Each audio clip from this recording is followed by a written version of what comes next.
जो है ये पूरा पीडीएफ बनाया हुआ है। जो भी बीपीएससी ने टीआरई में क्वेश्चंस पूछे थे, तो मैंने सोचा कि रिवीजन करने में आपको प्रॉब्लम ना हो, इससे बेटर है कि मैं खुद ही क्लास में ये सारा टॉपिक अच्छे से जो है आप सभी को समझा दूं। तो आप यहाँ पर देख सकते हैं हम हर एक टॉपिक का डिस्कशन करने वाले हैं। होम रूल लीग आंदोलन हो गया, चाहे बंगाल विभाजन, जहां से क्वेश्चन पूछा हुआ है, रॉलिक टेक्ट, सारे इंपॉर्टेंट टॉपिक्स जो हैं। देखते हैं कितने घंटे की क्लास होती है, क्योंकि ज़्यादा लंबी क्लासेस देने का कोई मतलब नहीं है, बिकॉज आप लोग देखते भी नहीं हो एंड मुझे ऐसा लगता है कि बहुत सारा टाइम भी वेस्ट ना हो जाए, क्योंकि और भी सब्जेक्ट हैं। तो जितना भी हो सकता है पूरा आज कंप्लीट करेंगे, नहीं हो पाएगा तो कल भी एक सेशन में कंप्लीट हो जाएगा। तो चलिए वीडियो स्टार्ट करते हैं। और अगर आपको ये मेरी मेहनत पसंद आती है तो बस इस पे आप लाइक कर दीजिएगा। मुझे सच में बहुत अच्छा लगता है आप सभी के जो कॉमेंट्स आते हैं, या फिर आप लोग वीडियो को पसंद करते हो और कहते हो कि और भी क्लासेस चाहिए आपको, तो प्लीज चैनल को भी सब्सक्राइब कर दीजिएगा। तो चलिए बहुत ही फास्ट हम रिवीजन करेंगे, क्योंकि आज मैंने देखा कमेंट आ रहा था कि अब आप बस रिवीजन करवाएं ज्यादा से ज्यादा। तो चलिए नए टॉपिक के साथ हमारा रिवीजन स्टार्ट है। भारतीय राष्ट्रीय आंदोलन में आपको पता है सबसे पहले 1885 की बैठक, ये क्वेश्चन पूछा हुआ है कि कब होता है, 20 से 28 दिसंबर 1885। एंड ये पूरे नोट्स को आप देखेंगे ना, तो ये टू द पॉइंट मैंने चीजें लिखी हुई हैं, कहानी वगैरह नहीं। जो जो पूछा, 1885 में बैठक होती है, कब, 20 से 28 दिसंबर 1885 तक चलता है। पहले आपको पता ही है कि हम इसको इंडियन भारतीय राष्ट्रीय संघ के नाम से जानते हैं, जो कि ये बैठक होना था पूना में, बट पुणे में होता नहीं है। क्यों? क्योंकि वहां पर प्लेग फैल जाता है। इसके वजह से दूसरा स्थान जो है देखा जाता है बॉम्बे, और बॉम्बे में होता है वो भी कहां पर, गोकुलदास तेजपाल संस्कृत महाविद्यालय में। तो ये सारे क्वेश्चंस पूछते हैं कि पहले कहां पर प्रस्तावित था, फिर बाद में कहां पर होता है। कितने प्रतिनिधि जो है इसमें शामिल होते हैं, 72, ये क्वेश्चन पूछा हुआ है। सबसे ज्यादा जो है कहां से प्रतिनिधि आते हैं, तो बॉम्बे से आते हैं। कितने? 38, नंबर याद कर लीजिएगा, क्योंकि 72 में से बॉम्बे से ही केवल 38 है। मद्रास में आपको पता है 21, संयुक्त प्रांत से 7 आते हैं, पंजाब से 3, बंगाल से 3, और बिहार का पेपर है तो बिहार से 0। याद रखिएगा, बिहार से कोई भी इसमें शामिल नहीं होता है। तो ये क्वेश्चन इसीलिए पूछता है कि बिहार से कितने प्रतिनिधि थे, ना तो 1, ना 2, ना 3, एकदम 0। याद रखिएगा, ठीक है। चलिए उसके बाद से यहाँ पर दादा भाई नौरोजी, आपको पता है ये प्रस्ताव पेश करते हैं, क्योंकि आपको पता है भारतीय राष्ट्रीय संघ जो है, पहले हम इसका नाम था, फिर दादा भाई नौरोजी जो है भारतीय राष्ट्रीय संघ का जो है नाम बदल देते हैं, और क्या हो जाता है, भारतीय राष्ट्रीय कांग्रेस। ये भी क्वेश्चन पूछता है कि भारतीय राष्ट्रीय संघ का नाम परिवर्तन किसके द्वारा होता है, नौरोजी सर के द्वारा, ठीक है। स्थापना आपको पता ही है, भारतीय राष्ट्रीय कांग्रेस की स्थापना होती है 28 दिसंबर 1885। और जब हमारे घर में कुछ भी स्थापना होता है तो हम लोग ढोल डफली वगैरह खूब बजाते हैं, तो उस समय भी वायसराय था डफरिन, डफली से याद कर लो, क्योंकि ये क्वेश्चन पूछता है कि स्थापना के समय पे वायसराय कौन था, लॉर्ड डफरिन। और कांग्रेस के प्रथम अध्यक्ष जो है वो व्योमेश चंद्र बनर्जी, एंड सचिव बनते हैं A.O. ह्यूम। और ये दोनों प्रश्न पूछा हुआ है, ठीक है। चलिए अब उसके ये पीडीएफ आपको मेरे टेलीग्राम पे मिलेगा, तो टेलीग्राम का लिंक मैंने कमेंट सेक्शन में दिया हुआ है, वहां पे ज्वाइन हो जाना। इसलिए बता देती हूँ क्योंकि आप लोग नोट वगैरह मत करना, बस ध्यान से वीडियो क्लास को देखो 2 से 3 बार, बाकी पीडीएफ आपको मेरे टेलीग्राम पे मिलेगी, वहां से रिवीजन कीजिएगा। अब देखो कांग्रेस के गठन का सिद्धांत, यहां से क्वेश्चन पूछता है। तो सबसे पहले देखिए जो कांग्रेस के गठन के सिद्धांत में एक है हमारा थ्योरी ऑफ सेफ्टी वॉल्व, जिसे बोलते हैं सुरक्षा कपट का सिद्धांत। ये किसने दिया, लाला लाजपत राय। षड्यंत्र का सिद्धांत, theory of conspiracy, Rajni Palme Dutt. त्वरित चालक का सिद्धांत, theory of lightning conductor, Gopal Krishna Gokhale. ये प्रश्न ऐसे पूछेगा कि थ्योरी ऑफ सेफ्टी वॉल्व किसने दिया, लाला लाजपत राय ने। कॉन्स्पिरेसी का theory Rajni Palme Dutt, lightning conductor की थ्योरी गोपाल कृष्ण गोखले। डायरेक्ट ऐसे क्वेश्चन पूछे हुए हैं। अब कुछ वायसराय जो कि पूछता है कि आपका प्रथम वायसराय कौन था, तो याद रखना लॉर्ड कैनिंग। दूसरे थे लॉर्ड लिटन, 1876 से 80 तक थे। तीसरे जो है लॉर्ड रिपन है, 84 तक। और चौथे जो है डफरिन, आपको पता ही है कांग्रेस की स्थापना के समय 84 से लेके 88 तक। तो कम से कम 4 तो याद ही कर लो, पूछ सकता है आपसे, ठीक है। अब यहाँ पर मैंने सारे अधिवेशन नहीं लिखे हैं, क्योंकि कुछ अधिवेशन मैंने ऑलरेडी कराया है, बट मुझे ऐसा लगा कि कुछ इंपॉर्टेंट है जो कि आपको बार बार रिवीजन करना चाहिए, ठीक है। तो ये तो आपको पता ही है कि पुणे में था, बट मुंबई में होता है, व्योमेश चंद्र बनर्जी अध्यक्ष थे। अब देखो मल्टीपल टाइम्स आप देखेंगे, आपको रिवीजन इतना ज्यादा याद हो जाएगा कि एग्जाम में कंफ्यूजन ही नहीं होगा। अध्यक्ष बनर्जी, सचिव A.O. ह्यूम। कांग्रेस का पहला अधिवेशन होता है, कितने प्रतिनिधि भाग लेते हैं, 72। कितना प्रस्ताव पारित होता है, 9, ठीक है। ये क्वेश्चन पूछता है कि सुरेंद्र नाथ बनर्जी जो है वो बैठक में शामिल नहीं हुए, क्यों? क्योंकि वो अपनी संगठन जो थी ना उनकी इंडियन एसोसिएशन, उसमें वो बिजी थे बंगाल में। तो ये प्रश्न पूछता है कि क्यों आखिर में ये शामिल नहीं हो पाए, ठीक है। चलिए अगला प्रश्न है कि इंडियन नेशनल यूनियन से आपको पता है इंडियन नेशनल कांग्रेस का जो ये नाम बदला गया था दादा भाई नौरोजी की अनुशंसा पर, और नमक कर के विरोध में भी यहाँ पर चर्चा हुई थी। ठीक है, उसके बाद से देखो कुछ अधिवेशन जो कि प्रश्न पूछा हुआ है। 1896 का जो अधिवेशन होता है कोलकाता में, इसके अध्यक्ष बनते हैं रहीमतुल्ला सयानी, और आपको पता है ये द्वितीय मुस्लिम अध्यक्ष थे। पहले कौन थे? बदरुद्दीन तैयब जी, ये दूसरे थे। और ये इंपॉर्टेंट है क्योंकि इसी अधिवेशन में वंदे मातरम गीत गाया गया जिसका रचना किया है बंकिम चंद्र चटर्जी ने। दादा भाई नौरोजी का धन का बहिर्गमन सिद्धांत भी इसी अधिवेशन में पारित हुआ। तो ये था 96। 1901 का अधिवेशन जो है कोलकाता में होता है, अध्यक्ष बनते हैं दिनसा एडुल्वी वाचा, और ये इंपॉर्टेंट इसलिए है क्योंकि गांधी जी ने पहली बार इसी अधिवेशन में भाग लिया था। अब ये मत बोलना कि गांधी जी तो 1915 में आते हैं तो यहाँ पे कैसे आ गए, वो बीच में आते हैं, भाग लेते हैं, फिर वो वापस चले जाते हैं। परमानेंट आते हैं वो 1915 में। ठीक है, क्योंकि प्रवासी दिवस हम मनाते हैं ना 9 जनवरी 1915, तो गांधी जी इस दिन परमानेंट आ जाते हैं भारत, बट वो बीच में आए रहते हैं। उस समय अधिवेशन चल रहा था उस समय, तो 1901 का वो समय था जिसमें गांधी जी पहली बार भाग लेते हैं। और कांग्रेस के नेताओं में आपसी मतभेद भी पहली बार हुआ है। आपने देखा होगा जब जब गांधी जी किसी न किसी में शामिल, जैसे 1924 में अध्यक्ष बनते हैं तो वहां पर अलग हो जाते हैं, ऐसी घटनाएं हुई हैं। ये मैंने आपको इसलिए दिया है ताकि आपको याद रहे। तो जब वो भाग लेते हैं तो पहली बार आपसी मतभेद भी होता है कांग्रेस के नेताओं में। ये हो गया। ठीक है, उसके बाद से आपका 1905 का अधिवेशन इंपॉर्टेंट है क्योंकि ये होता है बनारस में, और अध्यक्ष बनते हैं गोपाल कृष्ण गोखले। और ये इसलिए क्योंकि बंगाल का विभाजन हुआ होता है, आपको पता ही है। बंगाल विभाजन के विरोध का प्रस्ताव इसी अधिवेशन में पारित हुआ, और सर्वेंट ऑफ इंडिया सोसाइटी की स्थापना गोपाल कृष्ण गोखले ने 1905 में किया। तो ये भी इंपॉर्टेंट है। नेक्स्ट क्वेश्चन देखिए 1906, स्थान था कोलकाता, अध्यक्ष बनते हैं नौरोजी, और मोहम्मद अली जिन्ना पहली बार इसी अधिवेशन में नौरोजी के सचिव बनाए गए। और ये इंपॉर्टेंट इसलिए है क्योंकि इसमें 4 प्रस्ताव पारित होता है। एक आपका स्वदेशी आंदोलन, स्वराज, बहिष्कार आंदोलन एंड राष्ट्रीय शिक्षा। तो यहाँ पर आपका ये रिवीजन हो रहा है, ये कोई क्वेश्चन आंसर नहीं है, ये आपकी थ्योरी पोर्शन है जो कि आपको इतना जितना बताया जा रहा है पॉइंट टू पॉइंट वो आपको याद रखना है। तो ये था 1906। अब 1907 भी इंपॉर्टेंट है क्योंकि आप जानते हैं कांग्रेस का विभाजन होता है इसमें, और ये क्वेश्चन पूछता है कि कांग्रेस का जब विभाजन हुआ तो उस समय अधिवेशन कहाँ पे हो रहा था? 1907 में, और ये सूरत में 1907 में सूरत में। ठीक है, अध्यक्ष बनते हैं डॉक्टर रास बिहारी घोष और उपाध्यक्ष बनते हैं फिरोज शाह मेहता, और इसी में कांग्रेस का प्रथम विभाजन हो जाता है नरम दल और गरम दल में। ये कई बार पूछा हुआ है। ठीक है, चलिए अगला प्रश्न देखते हैं। 1911 जो अधिवेशन था वो होता है कोलकाता में, और अध्यक्ष बनते हैं विश्व नारायण धर। और ये इंपॉर्टेंट है क्योंकि जनगण मन जो गीत है वो पहले इसी अधिवेशन में गाया जाता है रविन्द्रनाथ टैगोर जी के द्वारा। और ये डेट पूछता है आपसे कि जनगण मन गीत पहली बार कब गाया गया, तो 27 दिसंबर 1911। तत्वबोधिनी पत्रिका में 1912 में भारत भाग्य विधाता शीर्षक तले छपे। भले से ये भूल जाओ बट ये डेट मत भूलना, 27 दिसंबर 1911। और स्थान और अध्यक्ष ये भी आपको याद रखना है। इसके बाद से हमारा एक अधिवेशन हुआ है पटना में, 1 या 3 दिन हुए हैं, जिसको हम 27वां अधिवेशन के नाम से जानते हैं। तो ये क्वेश्चन पूछेगा कि बिहार का अधिवेशन कब हुआ? 1912 में, 27वां अधिवेशन था, और स्थान था पटना। अध्यक्ष बनते हैं RN मुधोलकर। बिहार में ये आयोजित पहला अधिवेशन था, इसलिए इंपॉर्टेंट है। वैसे टोटल तो बिहार में 3 हुए हैं। 12 में होता है बांकीपुर में RN मुधोलकर की अध्यक्षता में, 22 में होता है गया में, अध्यक्ष बनते हैं चितरंजन दास, और 1940 में होता है रामगढ़ में, मौलाना अबुल कलाम आजाद अध्यक्ष बनते हैं। तो ये टोटल 3 आपको अधिवेशन याद रखना है। ठीक है, क्योंकि बिहार का क्वेश्चन है तो ये कई बार पूछा हुआ है। उसके बाद से आपको पता है कि हमारा लखनऊ अधिवेशन जो कि काफी इंपॉर्टेंट है, और बार बार ये प्रश्न पूछा गया है कि जो राजकुमार जो शुक्ल थे वो कहाँ पर जो है चर्चा में भाग लेते हैं, तो वो 1916 के ही अधिवेशन में, जो चंपारण वाली जो पूरी कहानी है ना वो 1916 से ही शुरुआत होती है उसकी। तो 1916 का अधिवेशन जो है स्थान था लखनऊ, अध्यक्ष बनते हैं अंबिका चरण मजुमदार। और यहाँ पर देखो 1907 में गरम दल और नरम दल अलग हुए थे, यहाँ पर इनके बीच में समझौता हो जाती है जिसकी मध्यस्थता करते हैं एनी बेसेंट और तिलक। साथ में यहाँ पर कांग्रेस और मुस्लिम लीग के भी बीच में समझौता होता है, तो इनकी मध्यस्थता करते हैं जिन्ना और तिलक। बट यस, मदन मोहन मालवीय इससे खुश नहीं थे। तो ये है आपका 1916 का लखनऊ अधिवेशन। नेक्स्ट क्वेश्चन यहाँ पर आप देखिए 1924।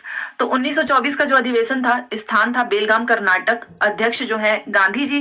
और आपको पता ही है ये एकमात्र अधिवेशन है जिसकी अध्यक्षता गांधी जी ने की थी। और इसके पहले वो 1901 में शामिल होते हैं, बस भाग लेते हैं, अध्यक्ष नहीं बनते हैं। यहाँ पर वो अध्यक्ष बनते हैं। फिर से क्या होता है इस अधिवेशन के बाद, जहां पर ये आप देख सकते हैं 1916 में जो है ये नरम दल और गरम दल के बीच में समझौता हुआ, कांग्रेस और मुस्लिम लीग के बीच में। फिर ये एक बार ऐसा होता है कि इस अधिवेशन में मुस्लिम लीग और कांग्रेस फिर से अलग हो जाते हैं और गांधीदास समझौता हुआ। तो 1901 में जब भाग लिए थे गांधी जी तो क्या हुआ था, आपसी मतभेद हो गया था नेताओं के बीच में। फिर 24 में जब ये अध्यक्ष बनते हैं तो कांग्रेस मुस्लिम लीग अलग हो जाते हैं। तो इस तरीके से आपसे प्रश्न पूछेगा। नेक्स्ट जो कि इंपॉर्टेंट है 1929 का अधिवेशन, क्योंकि ये स्थान था लाहौर, अध्यक्ष बनते हैं नेहरू जी। और इसी अधिवेशन में पूर्ण स्वराज का प्रस्ताव पारित हुआ। बार बार ये क्वेश्चन पूछता है कि वो दिन कौन था। तो 31 दिसंबर 1929 को रावी नदी के तट पर 12 बजे तिरंगा झंडा फहराया गया। और ये डेट याद रख लो क्योंकि इस दिन को जो है 26 जनवरी 1930 को पूर्ण स्वतंत्रता दिवस के रूप में मनाया गया। इसी अधिवेशन में गांधी जी को सविनय अवज्ञा आंदोलन शुरू करने की स्वीकृति मिली थी। तो एक एक जो पॉइंट मैंने लिखा है आप उसको इग्नोर नहीं कर सकते हैं क्योंकि ये सारे प्रश्न पूछे हुए हैं। उसके बाद से आपका अधिवेशन है 1940 का, स्थान था आपका रामगढ़, फिर से बिहार से है। और अध्यक्ष हमारे बनते हैं मौलाना अबुल कलाम आजाद। भारत छोड़ो आंदोलन का प्रारूप प्रस्ताव मौलाना अबुल कलाम आजाद ने इसी अधिवेशन में पारित किया और इस प्रस्ताव के बाद कांग्रेस को गैर कानूनी घोषित कर दिया गया। तो ये इंपॉर्टेंट है। नेक्स्ट है हमारा 1946 का, स्थान था मेरठ, अध्यक्ष थे जेबी कृपलानी।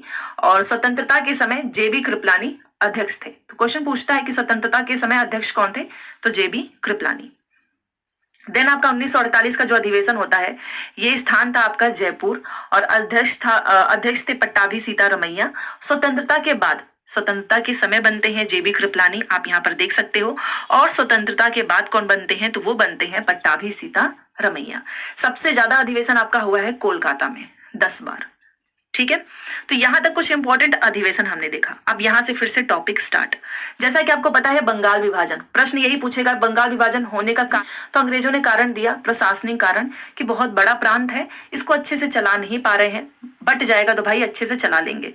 ठीक है, ये इन्होंने दिया। बट एक्चुअल रीजन था धार्मिक आधार पर विभाजन, क्योंकि अंग्रेजों का था फूट डालो और राज करो, यही उनकी नीति थी। तो रीजन तो यही था कि देखो भाई इनको बांटना है, क्योंकि कहीं ना कहीं जो बंगाल का वो जो पूरा प्रांत था ना वो क्रांतिकारियों का गढ़ माना जाता था, ऐसा इनको लगता था। तो इन्होंने सोचा कि अगर इसी को हम बांट दें, मतलब कि हिंदू मुस्लिम का ही बंटवारा कर दें, तो ये अपने आप शांत रहेंगे, आपस में लड़ेंगे और हम राज करेंगे।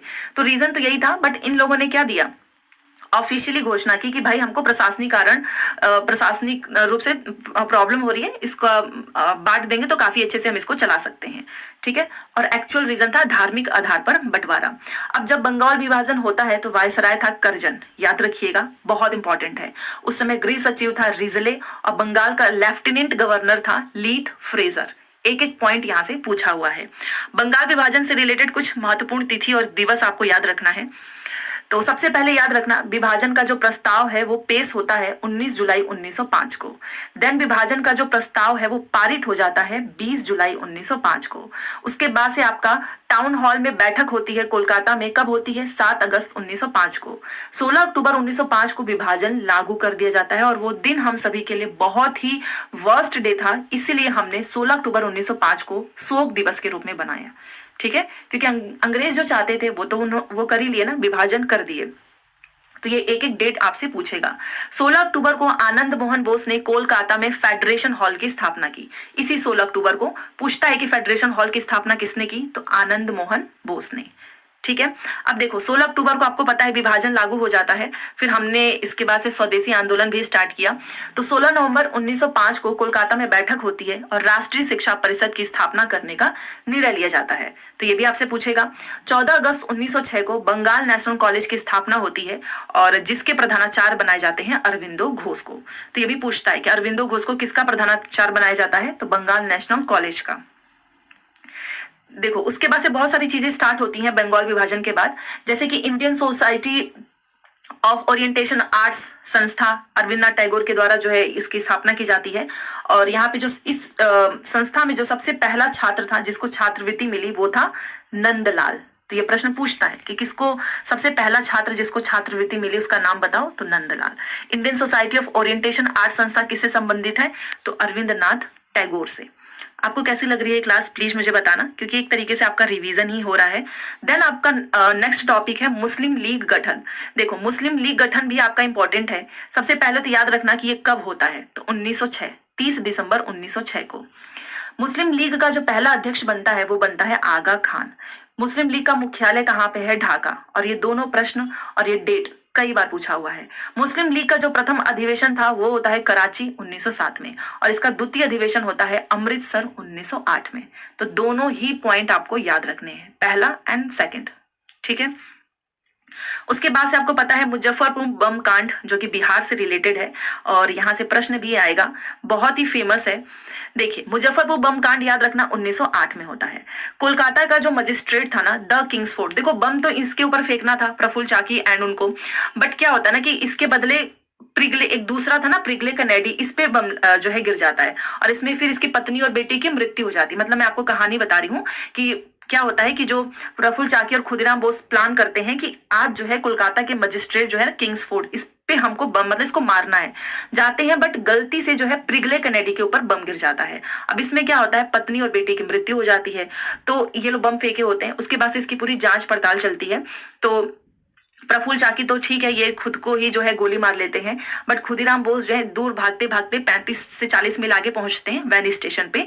फिर वहां पे ऐसे मुंह ढक के बैठे रहते हैं। फिर अचानक से उनको सुनाई देता है कि मतलब बम गिरा था बट किंग्सफोर्ड तो बच गया। तो उनके मुंह से ऐसे निकलता है, क्या किंग्सफोर्ड बच गया? तो ये सारी चीजें ना आसपास के लोग सुन लेते हैं, फिर इस तरीके से जो है उनको पकड़ लेते हैं, फिर जेल में बंद कर देते हैं। तो ये पूरी कहानी है, इसलिए मैंने आपको समझाया ताकि आपको पॉइंट याद करने में डिफिकल्टी ना हो। तो देखो मुजफ्फरपुर बम कांड 1908 में होता है। कोलकाता का जो मजिस्ट्रेट था द किंग्सफोर्ड, ये नाम पूछेगा आपसे, इस पे बम फेंकने की प्लानिंग होती है।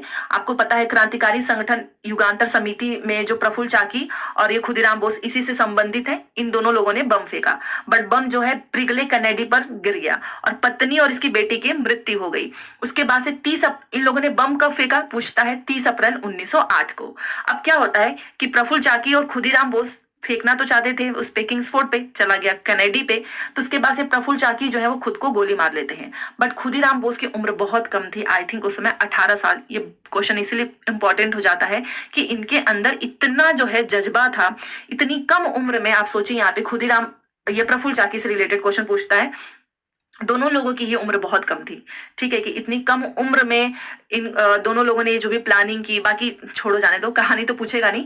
तो प्रफुल्ल चाकी जो है स्वयं को गोली मार लेते हैं और खुदीराम बोस जो है 35 से 40 मील जो है वो पैदल चलते हैं और बिहार में एक जगह है वैनी स्टेशन पूसा, वहां पर पहुंचते हैं और गलती से उनके मुंह से आवाज निकल गया कि किंग्सफोर्ड नहीं मरा। फिर उनको गिरफ्तार कर लिया जाता है और फांसी होती है। ये डेट आपसे पूछेगा 11 अगस्त 1908 को मुजफ्फरपुर सेंट्रल जेल में, जिसका नया नाम हो चुका है खुदीराम बोस सेंट्रल जेल। इतनी कम उम्र में इनको फांसी दी गई थी, जो मैं आपको कहानी बता रही थी वही आगे ये मुझे बोलना था। तो ये नाम इसलिए इसका बदल दिया गया, खुदीराम बोस सेंट्रल जेल मुजफ्फरपुर का। फांसी इनको कब दी जाती है, तो 11 अगस्त 1908 को। बहुत इंपॉर्टेंट है, प्लीज याद रखिएगा। अगला है आपका मॉर्ले मिंटो सुधार 1909। देखिए मॉर्ले जो है भारत के मॉर्ले जो है वो भारत के राज्य सचिव हैं और मिंटो जो है वायसराय है, इसलिए नाम पड़ गया मॉर्ले मिंटो, ठीक है। मतलब आपने देखा होगा कई बार और भी चीजें हम पढ़ते हैं तो जो भी ऐसे कुछ नाम दिए रहते हैं ना, सचिव और वायसराय से बनाए जाते हैं। तो मॉर्ले हो गया सचिव, मिंटो हो गया वायसराय। तो ये दोनों थे, भारत का राज्य सचिव और एक था भारत का वायसराय। इस अधिनियम को भारतीय परिषद अधिनियम 1909 के नाम से जानते हैं। मुसलमान के लिए पृथक निर्वाचन प्रस्ताव पारित हुआ। आखिर में कहानी क्या है मॉर्ले मिंटो, तो देखो मुसलमान के लिए जो है पृथक निर्वाचन प्रस्ताव पारित होता है और मुसलमान को 8 सीट दी जाती है। मुस्लिम लीग के गठन के समय जो वादा किया गया था उसको यहाँ पर पूरा करते हैं। मॉर्ले मिंटो सुधार ने हमारा सर्वनाश कर दिया, ऐसा गांधी जी बोलते हैं, क्योंकि आप जानते हैं कि ये लोग नहीं चाहते थे कि ऐसे बंटवारा हो, धर्म के आधार प्रस्ताव को मान लिया जाता है। फिर गांधी जी बोलते हैं कि इसने तो हमारा सर्वनाश कर दिया, ठीक है। उसके बाद से आपका आता है दिल्ली दरबार, जो कि 1911 में शुरू होता है। प्रश्न ही पूछता है कि दिल्ली दरबार कब हुआ, तो 1911 में। पहली बार जो है जॉर्ज पंचम और रानी मैरी भारत आते हैं। उसके बाद से इसमें कहानी स्टार्ट होती है। दिल्ली दरबार को हम 2 और नामों से जानते हैं, एक है हमारा शाही आयोजन, दूसरा है हमारा इंपीरियल दरबार। भारत में अभी तक मतलब 3 बार दरबार हुआ। उसके बाद से इसमें ज्यादा कुछ इसलिए इंपॉर्टेंट है क्योंकि आपको पता है कि यहाँ पर राजधानी का स्थानांतरण होता है ना, इसीलिए क्वेश्चन पूछेगा। तो सबसे पहले दिल्ली दरबार 1911 में, देन 1911 में जो है कौन वायसराय था, ये भी प्रश्न पूछता है। तो याद रखना लॉर्ड हार्डिंग टू, ये प्रश्न कई बार पूछा हुआ है कि दिल्ली दरबार के समय जो है वायसराय कौन था, तो लॉर्ड हार्डिंग टू। 12 दिसंबर 1911 बंगाल विभाजन को रद्द किया जाता है। ये क्वेश्चन पूछेगा कि बंगाल विभाजन रद्द कब होता है, तो 12 दिसंबर 1911, और किस पर, अरुंडेल समिति की अनुशंसा पर। फिर बंगाल का पुनर्गठन होता है जो कि लागू होता है 22 मार्च 1912 को, याद रखिएगा 22 मार्च, और 22 मार्च को हम बिहार दिवस भी मनाते हैं, ठीक है। 1 अप्रैल 1936 को बिहार उड़ीसा से अलग होता है। 15 नवंबर 2000 को बिहार झारखंड से अलग होता है। दोनों याद रखना क्योंकि बिहार उड़ीसा से 1 अप्रैल को अलग हुआ 1936 और झारखंड से अलग हुआ 15 नवंबर 2000 को। राजधानी का स्थानांतरण कोलकाता से दिल्ली, इसकी घोषणा होती है 1911 में और लागू होता है 1912 में। 22 मार्च को हम बिहार दिवस के रूप में मनाते हैं। तो इतने से पॉइंट में मैंने बहुत सारी चीजें ऐड कर दी, आप देख सकते हो एकदम शॉर्ट में, ताकि आपको ये ना लगे कि भाई साहब कितना पढ़ना है, ठीक है। कई बार डर लगने लगता है इतने सारे कंटेंट देख के। अगला है हमारा हार्डिंग बम कांड। अब देखो, अभी आपने मुजफ्फरपुर वाला पढ़ा, अब ये है हार्डिंग बम कांड। यहाँ पर जो है राजधानी स्थानांतरण से संबंधित है। अभी हमने देखा ना कि कोलकाता से दिल्ली जो है चली गई, 1911 में घोषणा होता है और लागू होता है 1912 में। तो ये राजधानी स्थानांतरण से संबंधित है।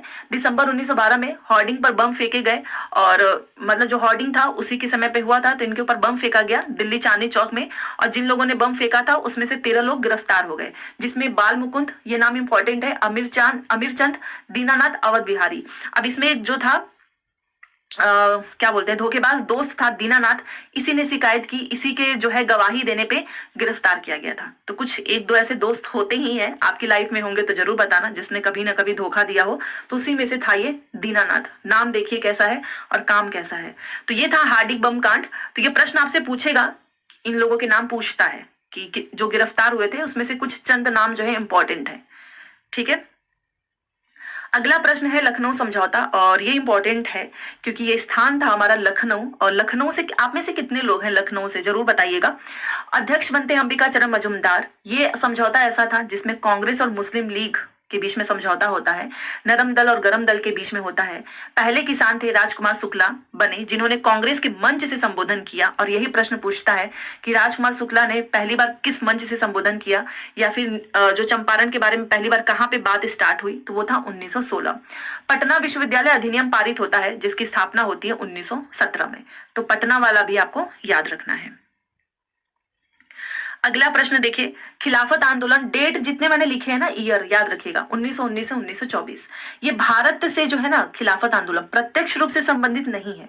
मुसलमान जो है वो चाहते थे कि उनके जो खलीफा हैं, मुसलमान हमारे खलीफा का अपमान, मतलब उनका अपमान हुआ, तब जो अली बंधु थे ना, मोहम्मद अली और शौकत अली, भारत में सांकेतिक आंदोलन चलाएंगे। आपको पता है ना विश्व युद्ध जब हो रहा था तो उसमें प्रथम विश्व युद्ध था, तो इसमें ऐसी डिमांड थी कि जो खलीफा है उनको कुछ न किया जाए, बट खलीफा के साथ तो बहुत बुरा हुआ था। तो ऐसा इनको लगा कि मुसलमान लोगों को कि हमारे खलीफा का अपमान हुआ है, तब जाकर इन लोगों ने कहा कि हम लोग भारत में सांकेतिक आंदोलन चलाएंगे। अली बंधु, जो कि नाम पूछता है आपसे, मोहम्मद अली और शौकत अली, ठीक है। और बाकी इसमें कुछ ज्यादा डिटेल में आपको याद नहीं करना है, बस इतना ही।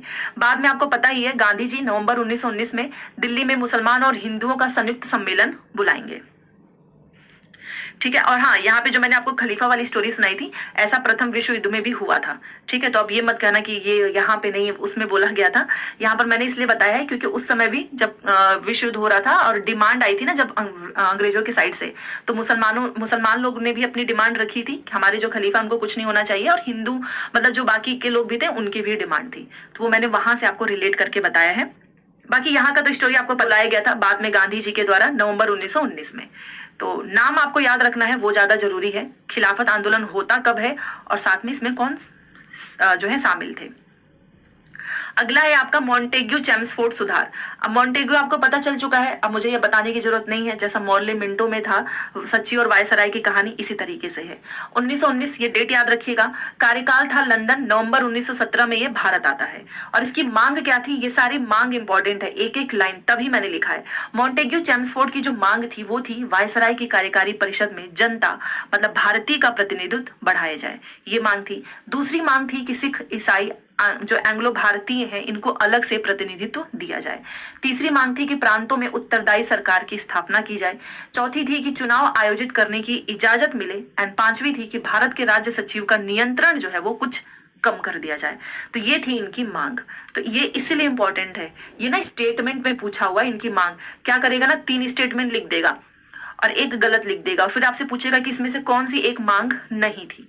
अब आप मुझे बताओ, अगर आपने डिटेल में पढ़ा ही नहीं है तो आपको कैसे पता चलेगा, इसलिए मैंने लिखा है। ठीक है, चलिए नेक्स्ट क्वेश्चन है होम रूल। आपको पता है होम रूल लीग जो है वो 2 लोगों से संबंधित है। एक है हमारे एनी बेसेंट, दूसरे हैं तिलक। ये एनी बेसेंट वही है जो पहली महिला है कांग्रेस अधिवेशन की अध्यक्षता करने वाली। तो होम रूल लीग जो है भारत में शुरू होता है एनी बेसेंट और तिलक के द्वारा। दोनों लोगों के क्षेत्र अलग थे, इसीलिए प्रश्न पूछता है। आखिर में इसका उद्देश्य क्या था इसको स्टार्ट करने का, तो ब्रिटिश शासन के अधीन स्वशासन की मांग, ये था होम रूल लीग का उद्देश्य। अब 2 होम रूल लीग है, एक आपका तिलक का होगा, एक आपका एनी बेसेंट का। तो दोनों आपके लिए इंपॉर्टेंट है। सबसे पहले हम तिलक का पढ़ेंगे। तो जो तिलक की होम रूल थी इसकी शुरुआत होती है 28 अप्रैल 1916 को बेलगांव से। याद रखना, हेडक्वार्टर था पुणे। तिलक का होम रूल है, दोनों का अलग अलग है यहाँ पर देखिए, इसीलिए आपको दोनों ही अच्छे से याद रखना है। तो जो तिलक का होम रूल था उसका हेडक्वार्टर था पुणे, 28 अप्रैल को शुरुआत होती है। अध्यक्ष इसके बनते हैं जोसेफ बपिस्ता और सचिव बनते हैं एनसी केलकर। तिलक के होम रूल के अध्यक्ष हैं जोसेफ बपिस्ता, सचिव एनसी केलकर। तो तिलक का जो होम रूल था इसका प्रचार प्रसार इन्हीं की जो पत्रिकाएं थी 2, एक केसरी जो कि मराठी भाषा में है और मराठा अंग्रेजी भाषा में, इससे होता है। तो कुल मिलाकर आपसे तिलक के जो है पत्रिकाओं के बारे में पूछा जाएगा कि केसरी इनकी किस भाषा में है, मराठा, और मराठा इनकी भाषा में है अंग्रेजी। भूलना मत, क्योंकि जो मराठा है ना, आप सोचो इनकी जो मराठा है उसको अंग्रेजी भाषा में कर दिया है और केसरी को कर दिया है मराठी भाषा में। तिलक का क्षेत्र था जहां पर इन लोगों ने होम रूल लीग के बारे में जो है प्रचार प्रसार किया, तो एक था महाराष्ट्र। अब इसमें एक ट्विस्ट है, महाराष्ट्र में बॉम्बे को छोड़कर, बॉम्बे वाला एरिया इनका नहीं था, महाराष्ट्र जो है उसमें एक बॉम्बे जो प्रांत था उसको छोड़कर। ये प्रश्न पूछेगा कि तिलक का जो है इसमें से कौन सा क्षेत्र प्रचार प्रसार वाला क्षेत्र नहीं है। अगर लिखा है महाराष्ट्र और दूसरे में लिखा है बॉम्बे, तो बॉम्बे पे टिक करके आना, इसलिए मैंने यहाँ पर लिखा है। ठीक है, पहला महाराष्ट्र लेकिन बॉम्बे को छोड़ के, दूसरा है बरार क्षेत्र, तीसरा है कर्नाटक क्षेत्र एंड चौथा है आपका मध्य प्रांत। ठीक है, तो ये है इनके 4 क्षेत्र, बॉम्बे को छोड़कर। बार बार मैं बोल रही हूँ क्योंकि ये प्रश्न पूछा गया है। बॉम्बे जो है बेसेंट के एरिया में आता था, ठीक है, इसीलिए बॉम्बे को छोड़कर। तो आप बी से बेसेंट, बी से बॉम्बे याद कर सकते हैं ताकि आपको कंफ्यूजन ना हो। अब ये तो था तिलक का। अब एनी बेसेंट का होम रूल जिसकी शुरुआत होती है 3 सितंबर 1916 को। हेडक्वार्टर बनाया जाता है अड्यार मद्रास। अध्यक्ष बनती हैं बेसेंट जी एंड सचिव बनते हैं जॉर्ज अरुंडेल। अब इनका क्या एरिया था वो देखिए। सबसे पहले तो इनकी पत्रिका का नाम याद रखो बेसेंट की, प्रचार प्रसार, एक तो कॉमनवेल्थ, दूसरा न्यू इंडिया पत्रिका। पूछेगा आपसे कॉमनवेल्थ पत्रिका किसकी है या फिर न्यू इंडिया, तो बेसेंट होगा। इनका क्षेत्र था संपूर्ण भारत, बस तिलक के क्षेत्र को छोड़कर। तिलक का क्षेत्र को मतलब ये देखिए, बेसेंट का जो था ना एरिया वो पूरा भारत था, बस तिलक के क्षेत्र को छोड़कर, मतलब महाराष्ट्र, बरार क्षेत्र, कर्नाटक क्षेत्र, मध्य प्रांत, इतना छोड़ के बाकी जितना बचता है इंक्लूडिंग बॉम्बे, सब कुछ जो है वो था बेसेंट का प्रचार प्रसार का क्षेत्र। समझ में आया? तो बॉम्बे को छोड़कर मतलब बॉम्बे किसके अंदर आ गया, बेसेंट के अंदर। बाकी इतना एरिया छोड़ दो, बाकी जितना बचता है सब जो है बेसेंट का एरिया था। तो इनका क्षेत्र था संपूर्ण भारत, तिलक के क्षेत्र को छोड़कर बॉम्बे एनी बेसेंट के क्षेत्र में आता था। तो ये था आपका बेसेंट का होम रूल। आपको क्लास कैसी लग रही है आप मुझे जरूर बताना, इस तरीके से पढ़ के। दूसरा है हमारा रॉलेट एक्ट 1917 से 1919। देखिए सबसे पहले तो ये रॉलेट एक्ट आखिर में स्टार्ट कैसे होता है, तो क्या होता है आपको पता है कि बिहार में चंपारण सत्याग्रह जो कि बुलाया जाता है गांधी जी को, और ये गांधी जी का पहला जो है सफल सत्याग्रह था क्योंकि गांधी जी जीत जाते हैं। और बेसिकली इसका डेट याद रखिएगा 17 दिसंबर 1917 गांधी जी जीत जाते हैं। अब यहाँ से पूरी कहानी स्टार्ट होती है। ब्रिटेन का जो है एक जज था जिसका नाम था सर सिडनी रॉलेट। इसने एक कमेटी बनाई भारत दर्शन पे कि भारत दर्शन पे क्या करो, तुम मुझे रिपोर्ट तैयार करके दो। क्योंकि पहला कुछ होता है ना, पहली बार ऐसी चीज होती है कि सत्याग्रह होता है और गांधी जी जीत जाते हैं। तो इसके बाद से इन सबके मन में आई कि चलो भाई एक कमेटी बनाओ भारत दर्शन और रिपोर्ट तैयार करो। यहाँ से आपका ये स्टार्ट होता है रॉलेट एक्ट।